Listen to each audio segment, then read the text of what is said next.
Olá, hoje a gente mergulha em 2 Crônicas, capítulo 2. O foco aqui são os preparativos, do Salomão para construir não só o palácio, mas o grande templo para o Senhor. Um projeto, assim, monumental. Sem dúvida.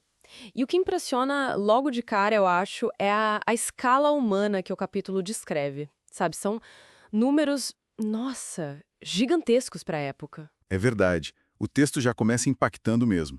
70 mil homens para carregar peso, 80 mil cortando pedra lá nas montanhas e ainda 3.600 supervisores. Dá para ter uma ideia da complexidade só por aí, né? Com certeza. Essa divisão de tarefas inicial já mostra uma organização de trabalho bem estruturada. Mas a ambição do Salomão ia além, né? Ele precisava de mais do que tinha ali. Exato. E aí que entra a diplomacia. Salomão manda uma mensagem para Irão, o rei de Tiro, pedindo madeira de cedro. Achei interessante ele lembrar Irão da ajuda que já tinha dado para o pai dele, o Davi. Uhum. Quase como quem diz, olha, lembra da nossa parceria antiga? É uma tática diplomática clássica, né? Apelar para essas relações passadas. Mas o Salomão também justifica o pedido falando da grandiosidade do propósito. Construir um templo para o Senhor, um lugar para ofertas, para sacrifícios contínuos. Como era a ordenança, né? Exato. Ele até ressalta a grandeza de Deus, dizendo que nem os céus podem conter ele, mas que o templo seria, assim, um ponto de referência para a adoração. Isso eleva a negociação, sabe? Não é só comércio. E falando em elevar, o pedido dele vai muito além da madeira. Essa parte eu achei fantástica. Ele pede um artesão mestre, um cara, um gênio mesmo, para trabalhar com ouro, prata, bronze, ferro, tecidos super coloridos, até fazer gravações. Nossa, um especialista completo. Exatamente. Alguém para, liderar os artesãos que o próprio Davi já tinha juntado.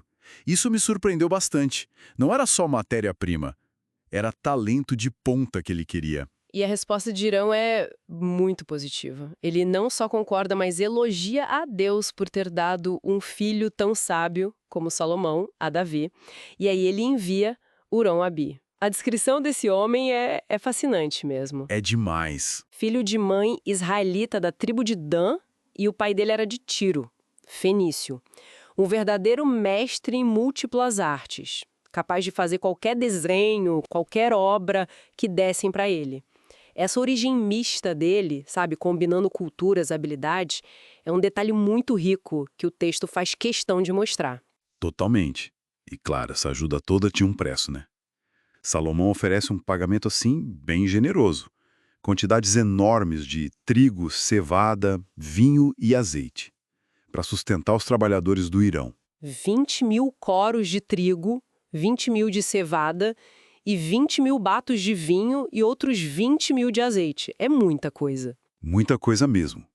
E Irão aceita. E ainda detalha a logística toda. A madeira seria cortada lá no Líbano, desceria em balsas pelo mar até Jope. E de Jope, o Salomão que se encarregaria de levar para Jerusalém. Prático, né? Uma cadeia de suprimentos bem pensada para a época. Aí o capítulo meio que fecha o círculo voltando a falar da mão de obra. Mas com um detalhe bem importante. Salomão faz um censo dos estrangeiros que moravam em Israel. Isso. E o número é bem expressivo. 153.600 estrangeiros. Nossa.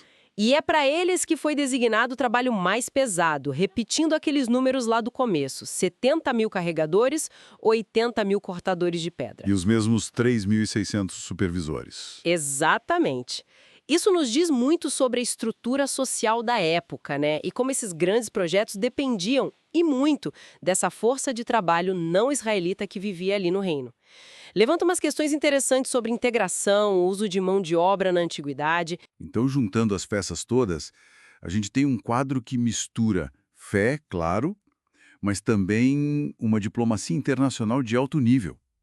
E uma capacidade de organização, de logística, que parece quase, sei lá, moderna na complexidade. Exatamente. A construção do templo não foi só um ato de fé, foi uma operação extremamente complexa. Envolveu o planejamento estratégico, relações internacionais, gerenciamento de recursos e a mobilização de dezenas, centenas de milhares de pessoas, incluindo muitos estrangeiros. É impressionante. Fica a reflexão, né?